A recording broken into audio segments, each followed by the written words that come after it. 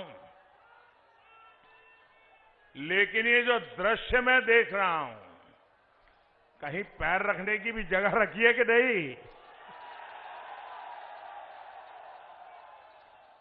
और जितने लोग यहां हैं, मैं उधर बाहर देख रहा हूं, पता नहीं उनको सुनाई देता होगा नहीं देता होगा, इतनी बड़ी तादाद में लोग आज यहां दूसरे जिलों से भी एक तो यहां मौजूद है, बाकी लोग वर्चुअली और जिलों में भी इस कार्यक्रम में जुड़े हैं। मैं उन सबको भी यहां से प्रणाम करता हूं। आप जो इतनी बड़ी संख्या में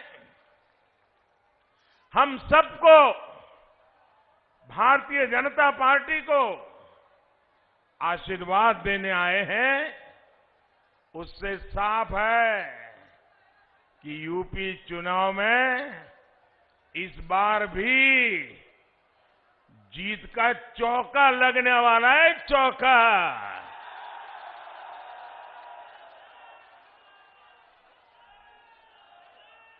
एक बार 2014, दूसरी बार 2017, तीसरी बार 2019 और इस बार चौका।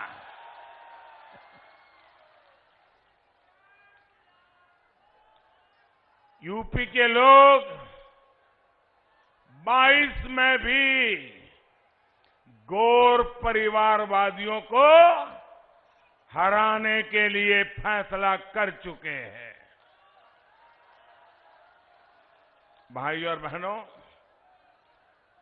हिंदुस्तान का कोना कोना शौर्य और पराक्रम की गाथाओं से भरा हुआ है। हमारी मिट्टी ही हमारे मिजाज को तय कर देती है। हमारी मिट्टी ही हमारा व्यक्तित्व रच देती है। जिस धरती पर हम हैं, ये धरती ही महाराजा सुहेलदेव के पराक्रम की महक लिए हुए है। पिछले वर्ष मुझे उनके स्मारक के शिलान्यास का भी सौभाग्य मिला। इस स्मारक में उनकी भव्य प्रतिमा भी लगाई जाएगी। साथियों, आप देख रहे हैं इस समय दुनिया में कितनी उथल पुथल मची हुई है। जब चारों तरफ उथल पुथल मची हो, चारों तरफ कल क्या होगा, परसों क्या होगा, गिनतियां चलती हो, ऐसे में भारत को ताकतवर होना चाहिए कि नहीं होना चाहिए? भारत मजबूत होना चाहिए कि नहीं होना चाहिए? आज भारत का ताकतवर होना न सिर्फ भारत के लिए, पूरी मानवता के लिए बहुत जरूरी होता है। आज आपका एक एक वोट भारत को ताकतवर बनाएगा। सुहेलदेव की धरती के लोगों का एक एक वोट देश को मजबूती देगा। आप देखिए, स्कूल में भी कोई ढीला ढाला टीचर हो तो स्टूडेंट को पसंद आता है क्या? जरा जोर से बताइए। ढीला ढाले मास्टर जी हो तो बच्चों को पसंद आता है क्या? बच्चों के परिवारजनों को पसंद आता है क्या?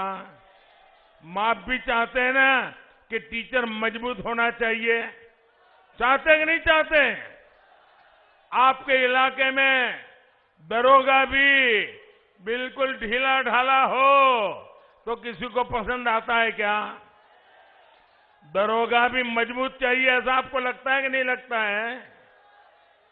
तो भाइयों बहनों, इतना बड़ा देश, इतना बड़ा राज्य, जिम्मेवारी भी मजबूत कंधों पर होनी चाहिए कि नहीं होनी चाहिए?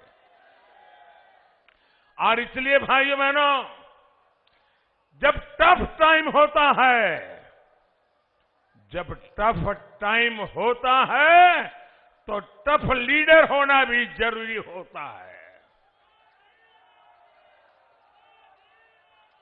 साथियों, हमने तमाम संघर्षों से लोहा लेते हुए आजादी से यहां तक का सफर तय किया है।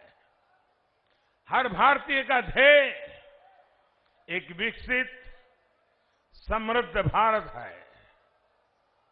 इस समृद्ध भारत के लिए उत्तर प्रदेश का समृद्ध होना, उत्तर प्रदेश का विकसित होना उतना ही जरूरी है। आज हम सभी आपके सामने इसी महायज्ञ के लिए आपका सहयोग मांगने आए हैं। उत्तर प्रदेश आज विकास के जिस रास्ते पर चल पड़ा है, उसमें डबल इंजन की सरकार उतनी ही जरूरी है। साथियों, मैंने 2014 से लेकर 2017 तक इन गौर परिवारवादियों का, उनका कामकाज, उनका कारोबार, उनके कारनामे बहुत करीब से देखे हैं। दुख होता है जब अपने स्वार्थ के लिए गौर परिवारवादियों की सरकारें जनता के हित को ही स्वाहा कर देती है। 2017 से पहले बस्ती, गोंडा, बहराइच, बलरामपुर के लोगों ने भी बहुत भेदभाव झेला था कि नहीं झेला था? आपके साथ भेदभाव होता था कि नहीं होता था? अब योगी जी की सरकार पिछले 5 सालों से हर वो प्रयास कर रही है जो आपके जीवन में सहूलियत ला सके, जो गरीब को सम्मान दे सके। और निश्चित तौर पर इसमें बहुत बड़ी बाधा थी यूपी की बिगड़ी हुई कानून व्यवस्था। बीते 5 साल में भाजपा सरकार यहां की कानून व्यवस्था को पटरी पर ले आई है।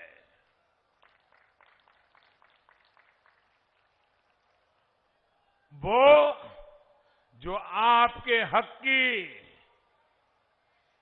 जमीन पर बैठे थे, वो जो आप पर भय बनाकर बैठे थे, वो जिनके डर से आप घरों से निकलने से बचते थे, जिनकी वजह से हमारी बहन बेटियां परेशान थी, वो सब आज काबू में है। लेकिन अभी ये पूरी तरह न सुधरे हैं न समझे हैं, वो मौके की तलाश में है। अभी वो अंतिम सांस ले रहे हैं। अगर दोबारा इनको मौका मिल गया तो उनकी जान में जान आ जाएगी। आने देना है क्या? आने देना है क्या? भाइयों बहनों, ये जो समझ नहीं रहे हैं, अभी भी सुधरे नहीं है, अभी भी आखिरी सांस ले रहे हैं और बदले का भाव लेके बैठे हैं, उनको दोबारा खड़े नहीं होने देना है।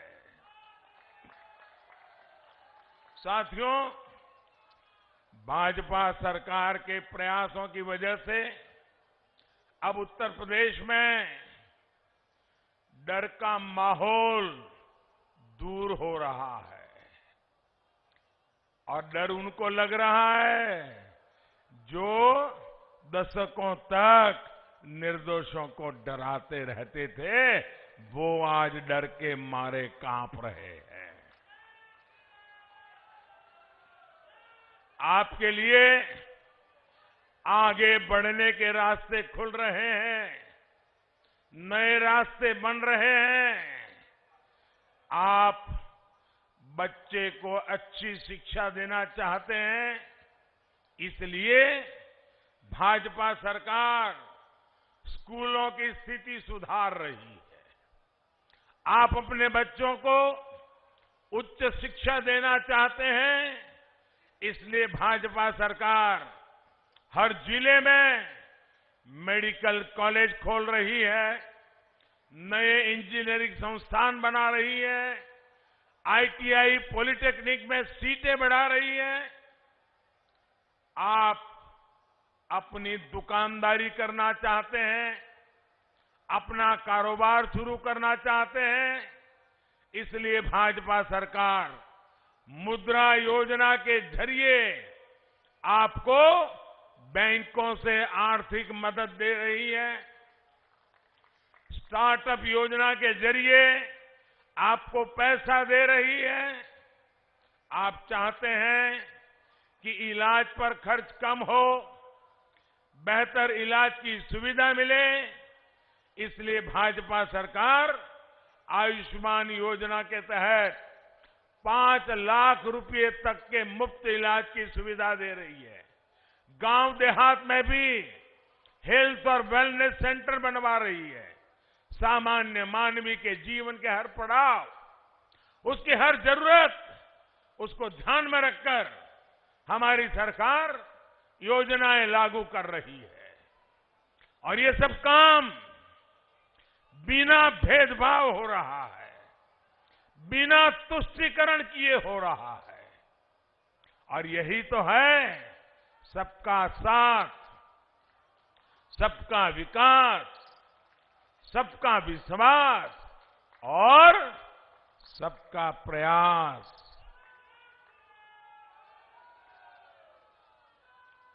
मैं आपको एक उदाहरण देता हूं। साथियों, आप सभी को पता है कि गरीब के घर में अनहोनी हो जाए, कोई दुर्घटना हो जाए तो उस परिवार पर क्या बीतती है। पैसे की कमी तो गरीब के जीवन पर दोहरा संकट ला देती है। गरीब की इसी तकलीफ को समझते हुए हमारी सरकार ने प्रधानमंत्री जीवन ज्योति बीमा योजना और प्रधानमंत्री सुरक्षा बीमा योजना शुरू की थी। और हमने प्रीमियम कितना रखा था? एक योजना के लिए सिर्फ 90 पैसे, यानी एक चाय की कीमत से भी बहुत कम, एक कप चाय से भी कम कीमत में रोज का 90 पैसा आपका बीमा उतारना। और दूसरी योजना के लिए हमने इन्हें कहा कितना था? एक महीने का 1 रुपया, 1 महीने का 1 रुपया, इन योजनाओं के माध्यम से हमने गरीब को 2-2 लाख रुपए का सुरक्षा कवर दिया। 2-2 लाख रुपया। आज यूपी के 4.5 करोड़ से ज्यादा मेरे गरीब भाई बहन इस योजना से जुड़े हुए हैं। और आपको खुशी होगी, इस सुरक्षा की वजह से भी यूपी के गरीब परिवारों को बीते वर्षों में करीब करीब 1000 करोड़ रुपए की मदद उनके खाते में सीधी पहुंची है। 1000 करोड़ रुपया। हमारी सरकार संकट के समय कभी भी किसी का साथ नहीं छोड़ती, बल्कि गरीब परिवार का संबल बन करके खड़ी रहती है। भाई और बहनों, गरीबों के लिए सरकार की इसी संवेदनशीलता को आपने इस कोरोना के काल में भी देखा है, महसूस किया है। हम सबको पता है पूरी दुनिया में कितनी बड़ी भयंकर महामारी आई है। 2 साल हो गए। पूरी मानव जात, दुनिया का हर देश, अमीर हो गरीब हो, हर कोई 100 साल की ये भयंकर बीमारी के चपेट में आया हुआ है। ये संकट हमारे देश पर भी बहुत गहरा, लेकिन ऐसे संकट के समय हमारी सरकार हाथ पर हाथ धर करके नहीं बैठी। क्या करे, पूरी दुनिया में हुआ है, ये तो वायरस है, आने ही वाला है। हम रोते नहीं रहे, बैठे नहीं रहे। हमने एक के बाद एक इस समस्या के सामने रास्ते खोजते रहे, देश के लोगों की जिंदगी बचाने के लिए लगे रहे। ऐसे कालखंड में कोई भी गरीब भूखा न रहे, किसी गरीब के घर में चूल्हा न जले, कोई गरीब का संतान रात को भूखे पेट सो न जाए। इसलिए हमारी सरकार अन्न के भंडार खोल दिए। दोस्तों, अन्न के भंडार खोल दिए। पूरे देश में, दुनिया को भी अचरज होता है, 80 करोड़ लोगों को करीब करीब 2 साल से मुफ्त में राशन मिल रहा है। और हमारे उत्तर प्रदेश में 15 करोड़ लोगों को, 15 करोड़ लोगों को मुफ्त में राशन पहुंचा है। भाइयों बहनों, गरीब आज भाजपा को आशीर्वाद दे रहा है। इसी संकट के समय हमारी सरकार ने इस बात पर जोर दिया कि कोई भी गरीब, हिंदुस्तान का कोई भी नागरिक, अमीर हो या गरीब हो, उच्च मध्यम वर्ग हो या निम्न मध्यम वर्ग हो, शहर में रहता हो या गांव में रहता हो, स्त्री हो या पुरुष हो, कोई भी वैक्सीन से छूट ना जाए। आप सबको वैक्सीन लगा है, टीका लग गया है? जरा हाथ ऊपर करके बताइए, टीका लगा है?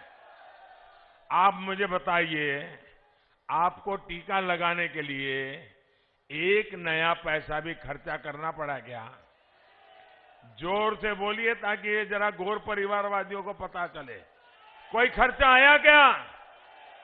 कोई आपको पैसा देना पड़ा क्या? एक भी रत्ती रुपया देना पड़ा क्या? भाइयों बहनों, इतना बड़ा सेवा काम, इतना बड़ा देश और इतने कम समय में, लेकिन इन गौर परिवारवाद लोगों ने देश की जनता को गुमराह करने के लिए, आपको बहकाने के लिए दिन रात नए नए मनगढ़ंत तर्क दिए, अफवाहें फैलाई, भ्रम फैलाई। लेकिन भाइयों बहनों, आपका मेरे प्रति जो विश्वास था, आपका मेरे प्रति जो प्रेम था, उसके कारण वे सफल नहीं हो पाए और आज हर नागरिक के तक टीका पहुंच गया। भाइयों, उन्होंने ये तक कह दिया कि वैक्सीन तो भाजपा की है। इन लोगों ने आप लोगों को उकसाया, ये तो भाजपा की वैक्सीन है, ये भाजपा के रंग वाली वैक्सीन है, ये भाजपा के कमल वाली वैक्सीन है, इसलिए वैक्सीन मत लगाओ। आपने उनकी एक भी बात नहीं सुनी, जैसे वैक्सीन में उनकी बातें नहीं सुनी है, चुनाव में भी मत सुनना। आपने हमारी बात मानी और टीका लगवाया। मैं आपका हृदय से धन्यवाद करता हूं भाइयों बहनों। और तो और इन लोगों ने तस्वीरें दिखाकर यूपी को बदनाम करने का भी काम किया।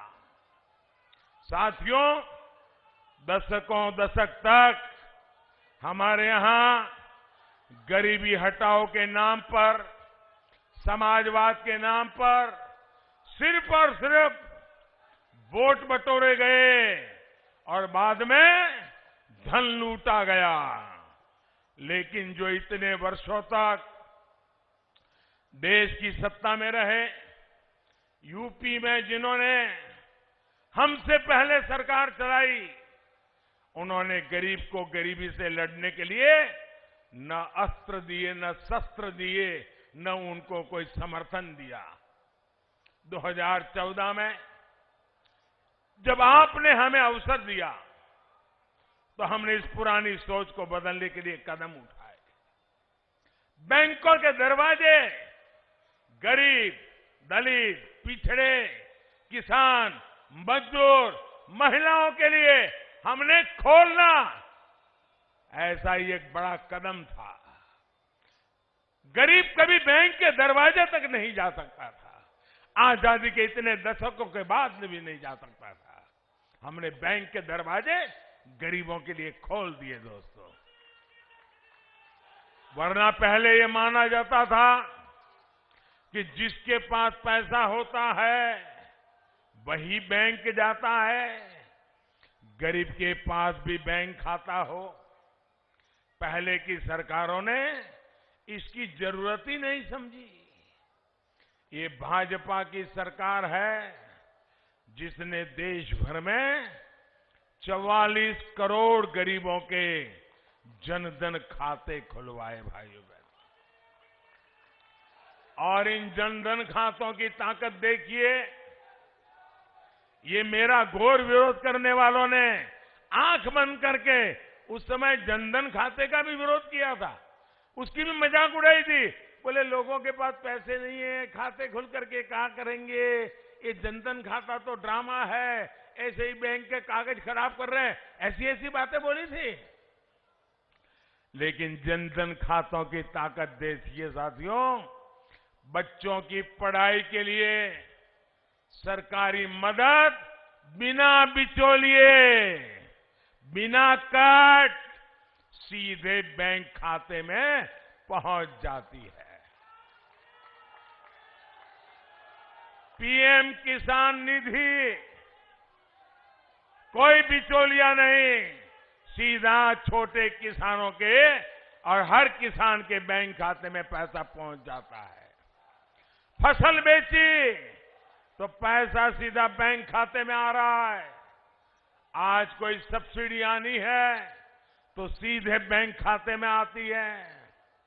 पीएम आवास का पैसा आता है तो सीधे बैंक खाते में आता है। मनरेगा का पैसा आता है तो सीधा बैंक के खाते में आ जाता है। जो पहले आपके हक पर डाका पड़ता था, बिचौलिए जो आपका पैसा खा जाते थे, उनके लिए भाजपा सरकार ने दरवाजे बंद कर दिए। साथियों, जनधन खाते के साथ जब हमने मोबाइल फोन और आधार को जोड़ा तो ये सुरक्षा चक्र और मजबूत हो गया। अब हमारे छोटे किसानों, पशुपालकों, मछली पालकों को भी जनधन खातों के कारण बैंकों से आसान ऋण मिलना संभव हो पाया है। आपको पता होगा, हमारे देश के एक प्रधानमंत्री सार्वजनिक रूप से बोले थे। उन्होंने कहा था कि मैं दिल्ली से 1 रुपया भेजता हूं तो गरीब के घर 15 पैसा पहुंचता है। 1 रुपया भेजता हूं तो सिर्फ 15 पैसा पहुंचता है। तो ये 85 पैसे किसके जेब में जाते थे भाई? ये कौन मार लेता था? ये कौन मार लेता था पैसे? अगर 1 रुपया भेजा है तो 100 पैसे पूरे गरीब के खाते में जाने चाहिए कि नहीं जाने चाहिए? 100 के 100 पैसे गरीब को मिलने चाहिए कि नहीं मिलने चाहिए? अब मैंने ये पक्का कर लिया कि गरीब के खाते में दिल्ली से मैं 1 रुपया भेजूंगा तो बीच में कोई हाथ नहीं लगाएगा, 100 के 100 पैसे पहुंचेंगे। अब मुझे बताइए भैया, ये जिनकी दुकानें बंद हो गई, जिनको ये मलाई खाने को मिलता था, उनको मेरे पे गुस्सा आएगा कि नहीं आएगा? आएगा कि नहीं आएगा? वो मोदी को गाली देगा कि नहीं देगा? मोदी का बुरा बोलेगा कि नहीं बोलेगा? मोदी के पीछे पड़ जाएगा कि नहीं पड़ जाएगा? मोदी ने कोई गुनाह नहीं किया। गुनाह यही है कि मलाई खाने वालों की कटकी बंद कर दी है। आप मुझे बताइए, मैंने सही किया कि गलत किया? सही किया कि गलत किया? ये करना चाहिए था कि नहीं करना चाहिए था? अगर मैंने सही किया तो आप मेरे साथ रहोगे, पूरी पूरी ताकत दोगे। आपकी जितनी ताकत मिलेगी उतने ही ताकतवर फैसले मैं करूंगा भाइयों बहनों। अब आप देखिए, हमने स्वनिधि योजना के माध्यम से रेहड़ी पटरी ठेले वालों को भी बैंकों से बिना गारंटी का लोन दिया जा रहा है। इस प्रकार के काम तभी होते हैं जब सही मायने में गरीब को सशक्त करने का इरादा मन में होता है। वरना दशकों से गौर परिवारवादी तो सिर्फ नारों से ही काम चला रहे थे। साथियों, आजकल ये लोग नौकरी को लेकर बड़े बड़े दावे कर रहे हैं। इनकी सच्चाई भी मैं आज आपको बताना चाहता हूं। यहां योगी जी ने 5 साल में करीब 5 लाख युवाओं को सरकारी नौकरी दी, जबकि योगी जी के आने से पहले 10 साल तक जो सरकारें चली, उन्होंने 10 साल में सिर्फ 2 लाख लोगों को ही काम दिया था, नौकरी दी थी भाइयों। 10 साल में 2 लाख और 5 साल में 10 लाख, 5 साल में 5 लाख लोगों को नौकरी दी भैया, भाइयों बहनों। और तब कारोबार क्या था? किसी की सिफारिश लगानी पड़ती थी, किसी नेताजी का कुर्ता पकड़ के चलना पड़ता था, गरीब मां को अपनी जमीन गिरवी रख करके करप्शन के पैसे देने पड़ते थे, तब जाकर के मुश्किल से बेटे का इंटरव्यू निकालता था। भाइयों बहनों, गरीब को इतना नुकसान इन लोगों ने किया था। भाइयों बहनों, हमने वो स्थिति बदली है। क्या युवाओं के भविष्य से खिलवाड़ करने वाले ऐसे लोग, क्या हम उनको माफ कर सकते हैं? ऐसे लोगों को माफ कर सकते हैं?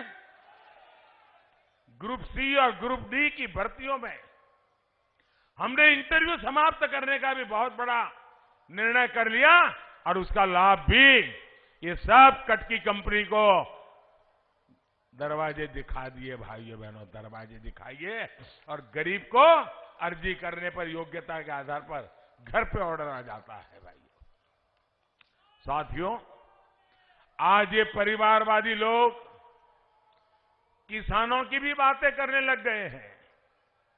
उन्हें लेकर भी बड़े बड़े दावे किए जा रहे हैं, लेकिन बहराइच का किसान इनकी सच्चाई भी जानता है। ये वो लोग हैं जिन्होंने उत्तर प्रदेश में दर्जनों चीनी मिलें बंद करवा दी। करवा दी कि नहीं करवा दी? चीनी मिलों को ताले लगवाए कि नहीं लगवाए? ये वो लोग हैं जिन्होंने यूरिया और खाद के लिए किसानों पर डंडे चलवाए। ये वो लोग हैं जो किसान को गन्ने की पर्ची के लिए तरसा देते थे। पिछली सरकार के समय बहराइच के 75,000 किसानों को ही सरकारी खरीद का लाभ मिल पाया था, जबकि हमारी सरकार ने सिर्फ बहराइच में गेहूं और धान के करीब 2 लाख किसानों से सरकारी खरीद की। यूपी के किसानों को छुट्टा जानवरों से हो रही दिक्कतों को हम गंभीरता से ले रहे हैं।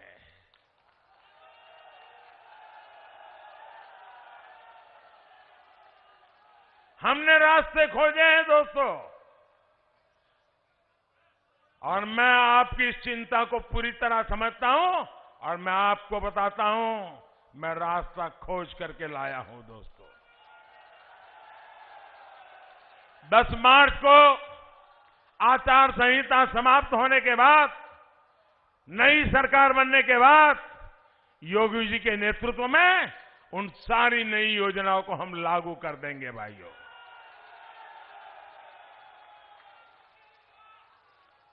इन लोगों का काम करने का तरीका क्या रहा है, इसका उदाहरण सरयू नहर राष्ट्रीय परियोजना भी है। इनकी लापरवाही की वजह से ये योजना 4 दशक से भी पूरी नहीं हो पाई। 40 साल बीत गए। भाइयों, ऐसे लोगों की क्या जरूरत है? अरे आपके घर में काम करने वाला व्यक्ति अगर 2 घंटे तक काम करना पूरा है और 2 दिन तक नहीं करता है, तो उसको रखते हैं क्या? आप रखते हैं क्या? उसको कहते हैं बाबा जाओ, तुम नहीं कर सकते हो, कहते नहीं। ऐसे लोगों को सरकार में वापस लाओगे क्या? लाओगे क्या? 40 साल तक जो आपके लिए जीवन मरण का सवाल है, ऐसा पानी का काम लटकाए रखा। और देखिए बर्बाद कैसा किया रुपयों को। जब ये योजना का प्रारंभ हुआ था, तब खर्चा होने वाला था 100 करोड़। 100 करोड़ में शानदार काम हो जाता, लेकिन 40 साल लटके रखा।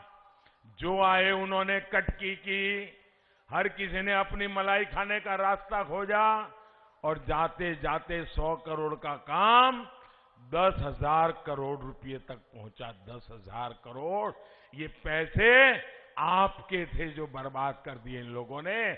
आपकी कमाई के पैसे थे, इन्होंने बर्बाद किए हैं। इस योजना से बहराइच और गोरखपुर के बीच 9 जिलों के 30 लाख किसानों को सीधा फायदा होने वाला था। 30 लाख किसानों का इन्होंने गला घोंट दिया भाइयों। लेकिन बरसों के इंतजार के बाद आपको ये लाभ अब मिला है, हमारी सरकार के प्रयासों से मिला है। साथियों, बहराइच की ये धरती हमेशा से आक्रमणकारियों के मंसूबों को ध्वस्त करती रही है। देश के खिलाफ जाने वालों को यहां की मिट्टी माफ नहीं करती है। लेकिन इसी मिट्टी ने देखा है कि कैसे इन परिवारवादियों ने आतंकी हमला करने वालों पर अपना प्यार उड़ेला। जिन लोगों पर यूपी में एक नहीं कई बम धमाकों का आरोप था, ये लोग उन आतंकवादियों को जेल से रिहा करने पर पक्का निर्णय करके बैठे थे, साजिश कर रहे थे। ये उन पर मुकदमा नहीं चलाना चाहते थे। समाजवादी सरकार आतंकी संगठनों पर प्रतिबंध लगाने के तक खिलाफ थी। इसलिए मैं कहता हूं, जो लोग देश की नहीं सोच सकते, देश की सुरक्षा को ताक पर रखते हैं, वो यूपी का कभी भला नहीं कर सकते। भाइयों बहनों, आप मुझे बताइए, और जरा बहराइच से आवाज ऐसी निकलनी चाहिए कि इन गौर परिवारवादियों की नींद उड़ जाए। जवाब देंगे? आप मुझे बताइए, जो बम धमाके करके निर्दोष लोगों को मौत के घाट उतार दें, ऐसे आतंकवादियों को सजा होनी चाहिए कि नहीं होनी चाहिए? कड़ी सी कड़ी सजा होनी चाहिए कि नहीं होनी चाहिए? अगर फांसी का हुक्म होता है तो होना चाहिए कि नहीं होना चाहिए? अगर आतंकवादियों को फांसी होती है तो निर्दोष नागरिकों को उसका स्वागत करना चाहिए कि नहीं करना चाहिए? न्यायपालिका में विश्वास करना चाहिए कि नहीं करना चाहिए? आतंकवादियों के खिलाफ आवाज उठानी चाहिए कि नहीं होना चाहिए? अभी 2 दिन पहले अहमदाबाद के न्यायालय ने अनेक लोगों को फांसी की सजा सुनाई। जो आतंकवादी घटनाएं करके, बम धमाके करके निर्दोषों को मार दिया था। मुझे बताइए, ये न्यायालय ने सही काम किया कि नहीं किया? ऐसा काम होना चाहिए था कि नहीं होना चाहिए था? हमें न्यायालय का सम्मान करना चाहिए कि नहीं करना चाहिए? न्यायपालिका का सम्मान करना चाहिए कि नहीं करना चाहिए?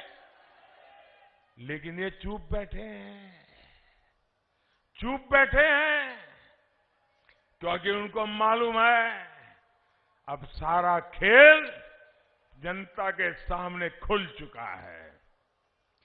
कौन किसकी मदद कर रहा था, ये अब उत्तर प्रदेश का बच्चा बच्चा जान गया है भाइयों।